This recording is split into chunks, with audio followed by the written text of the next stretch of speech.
சந்தோஷ் நாராயண இசையில் பாடினது எப்படி? நிறையா ஒர்க் பண்ணுறோங்க சார். அவர் மியூசிக் டேரக்டர் ஆகிறதுக்கு முன்னாடி அண்ட் சி சத்யாவோட மியூசிக்கில் நான் பாடியிருக்கேன் பாட்டுக்கெல்லாம் வந்து அவர் ப்ரோக்ராம் பண்ணுவார். அப்போ he is very close to Praveen Mani எல்லாருக்கிட்டுமே. பயங்கர டெக்னாலஜி சார், டெக்கி கை. ஓய்யோ பயங்கர ஸ்மார்ட். மியூசிக்கில் டெக்னாலஜிலாம் பிரித்து மெஞ்சுவார். ஸோ எனக்கு ஒரு சாங் நான் கம்போஸ் பண்ண சாங்க்கு மிக்சிங்லாம் அவர் பண்ணி கொடுத்தாரு. Devotional song. ஒரு சவுண்ட் இன்ஜினியராக தெரியும், அந்த ப்ரோக்ராமராக தெரியும். அப்புறம் அவர் ஃபஸ்ட்டு மியூசிக் பண்ண படம் அட்டகத்தி. அதில் ஃபஸ்ட்டு சாங் நான் பாடினேன் அவருக்கு. ஸோ அங்கேருந்து மியூசிக் டைரக்டர் அவர் ஆரம்பிக்கிற அந்த கெரியருக்கு நான் என்னோடய ஃபஸ்ட் சாங் அங்கே இருந்துச்சு. So I very happy about that. And அப்புறமா கூட we were in touch with phone calls பேசிகிட்டு இருப்போம். பட் நிறையா பாடலை. எனக்கு நான் விழித்திரு ஒரு படம் மியூசிக் பண்ணேன். ஆமாம். அப்போ அந்த படத்தில் ஒரு பாட்டை அவர் பாடி கொடுத்தாரு. நான் கேட்ட மாத்திரத்தில் உடனே பாடி கொடுத்தாரு. ஒரு ரூபா காசு வாங்கலை.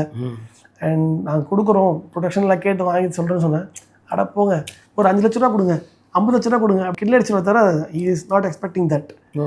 அண்ட் ஆடியோ லான்ச்சுக்கும் அவங்க ஒய்ஃபோட வந்து எனக்காக ஸ்டேஜில் பேசி is so such a sweet heart. இப்போ ரீசெண்டாகவும் நம்ம 2-3 படம் பாடியிருக்கிறேன்.